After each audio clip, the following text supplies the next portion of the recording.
Okay, welcome to part 2. We're going to be going through the Q Swimming Pool by Geoff Barrow and Ben Salisbury. It's around the midway marker of the film. It's where things are getting pretty loopy, lots of crazy visuals going on, and it's where the music starts to really let loose as well. So as always, we'll have a full playthrough first, and then we'll go through a few steps as to how I recreated it. So here is The Swimming Pool by Geoff Barrow and Ben Salisbury.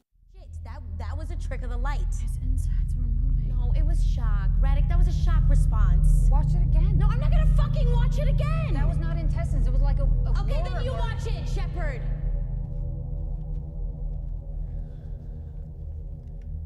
Where are you going?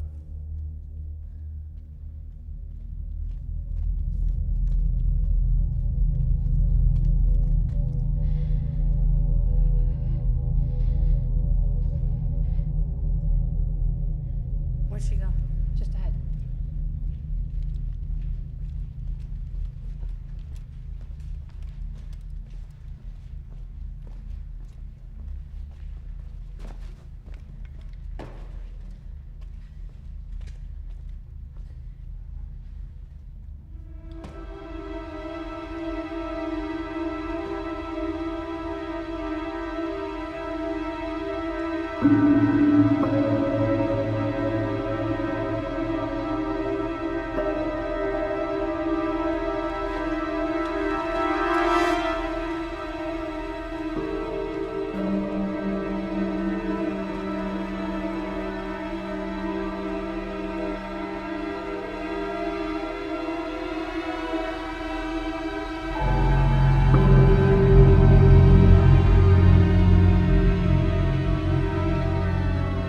What is it?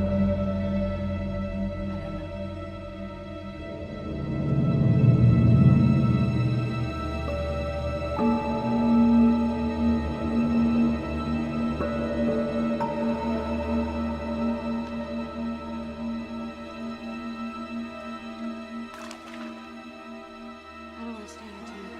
You don't have a choice. Please. Come on. It's too late in the day for us to go. Come on, let's go inside.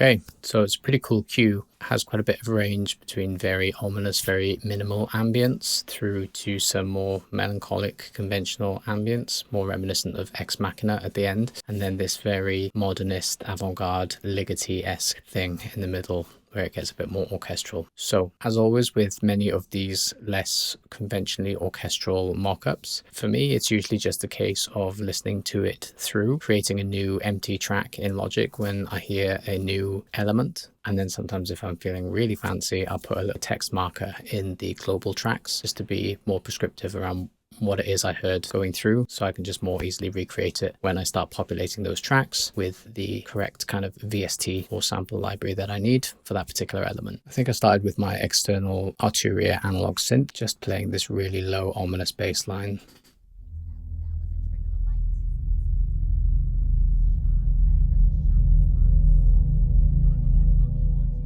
And it's not so much pitched as it is sort of an allusion to a rumbling kind of ambience. There's actually two oscillators happening there, just one tone apart. So it's completely non-harmonic with one another. And at that low register, the intersecting waveforms just create this dissonant kind of dirge, and then obviously when you channel it through tons and tons of reverb, it has that super atmospheric allusion to the internal space that they're currently occupying in that empty swimming pool. As you can see, as we go through these tracks, some of them have somewhat abstract titles because it's very quick fire, just labeling track names as and when I hear a new element. So pitch bend sub double trombone question mark kind of explains that. And then this trombone sample doubling that low synth bass bass.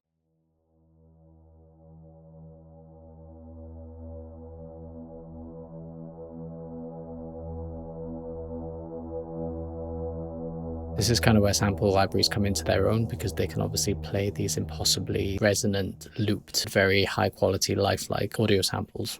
That was doubled with some white noise as well, again through lots of reverb.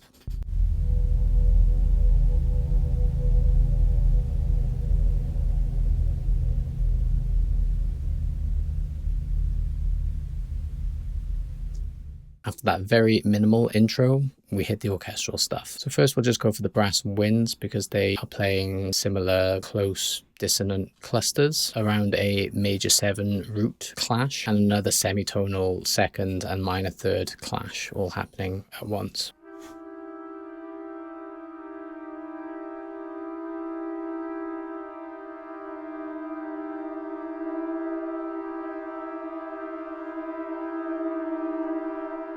Occasionally there won't be the brightness of the timbre with my primary brass library, so I'll sometimes double it up with another one as well.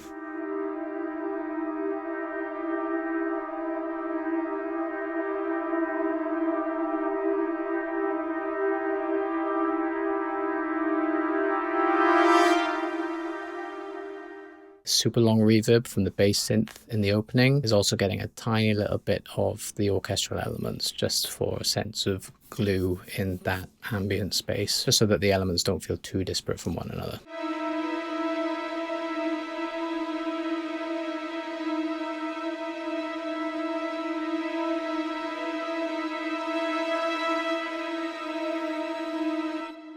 Again, it's mainly around that semitonal cluster clash like we're getting in the brass and the winds, with a little consordino and sopranticello patches. There are a lot of pitch bends, and this doesn't really conform to any kind of meter. Very fluid, very organic, very uninhibited. My pitch bend is actually broken on my MIDI keyboard, so I had to map it to another parameter, which is why it doesn't say pitch bend, but this is basically the pitch bend information. So let's see if we can hear a kind of correlation between the visual and the audio. It's quite subtle to start with.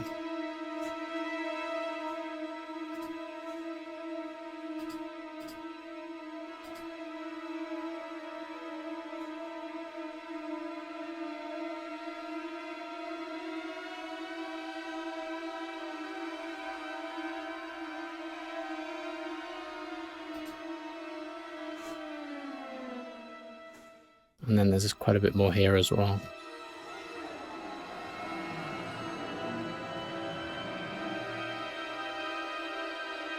I managed to find a couple of chaotic downward glissandi samples, so there are some real performed elements in there that I hope at least kind of mask the more synthetic quality of the pitch bend in the contact instance. But I think in the mix it does work quite well. We get a little more of a clustered pad quality in the strings later on.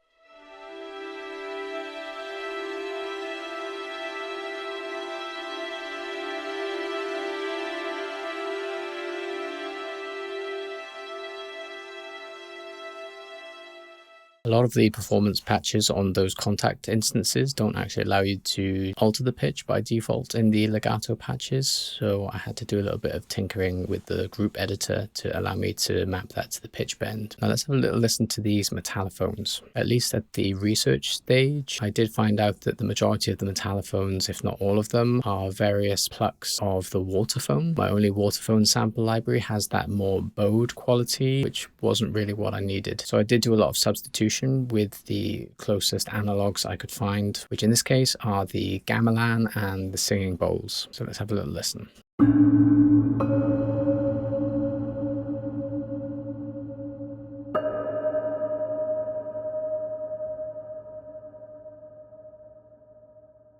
There's also some Super Bowl ambience in there, which, if you're not aware, is basically a rubber bouncy ball being dragged across the skin of a drum. And again, with lots of reverb, it creates an incredibly unsettling, horror-esque textural quality.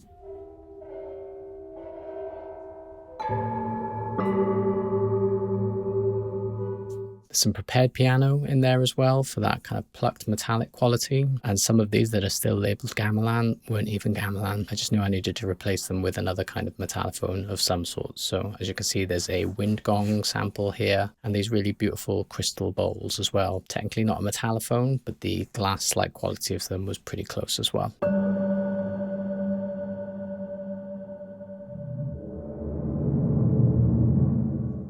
For some of that low-end resonance, the gong cymbal did come in really handy for that, and just had a little bit of EQ to roll off some of the brightness, just to focus on that fundamental resonant frequency. Really nice. So the crystal bowl library also had some sustain patches in there, which was a really nice kind of pad-like bed for this outro ambience. We can A/B compare it to hear some of the differences. So this is the original.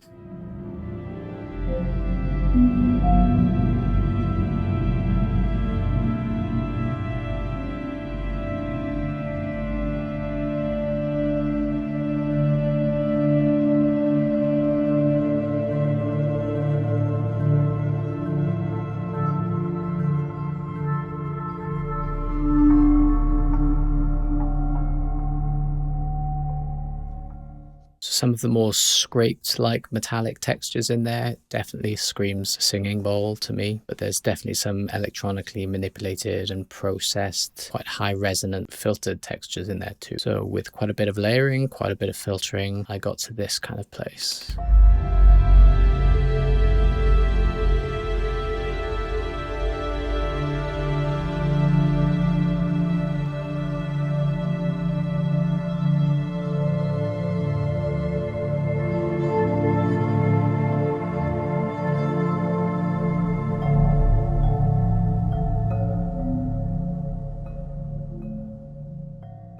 So let's go through them one by one. So this is a more sustained patch on those crystal bowls. Really nice, very melancholic, kind of fuzzy texture. Kind of tape noise kind of quality to it. Slight pulse. On the original recording, probably a delay, but just to get the specificity without any kind of meter, I just played them in instead. Again, another crystal bowls patch. We're starting to get a little bit of that more kind of higher end sharpness in here. And then for that main kind of filtered resonant sharpness in the higher end, just Spitfire Labs to the rescue. And in fact, we have some empty regions here where I didn't have to go back and emulate any other kind of textures that I was hearing, because there was just so much richness in that Spitfire Labs patch. So with those remaining metallophone hits, all comes together pretty nicely at the end with a nice big subby hit just to punctuate the end of the cue there. So it's always a little bit of a challenge having a non-metered kind of cue to recreate, especially when you're used to working more on the grid. But that's just the beauty of how these two composers use these incredible bespoke elements and some sample libraries from what I hear as well. But it all comes together in this completely idiosyncratic amalgam, which is so hard to perfectly copy. But that's probably the beauty of the music. So I hope you've enjoyed my recreation of The Swimming Pool by Geoff Barrow and Ben Salisbury. If you haven't checked out the video essay on Annihilation's score by them yet, go check it out. I'll link it somewhere here. As always, like, comment, subscribe, ding the bell for notifications so you don't miss any future episodes. Head on over to my Instagram, send me a DM. Always love hearing what films you want me to cover next. And after recreating something as bespoke as this, I'm ready for any challenge now, so should be fun. As always, if you've made it this far, thank you so much for watching, and I will catch you in the next one.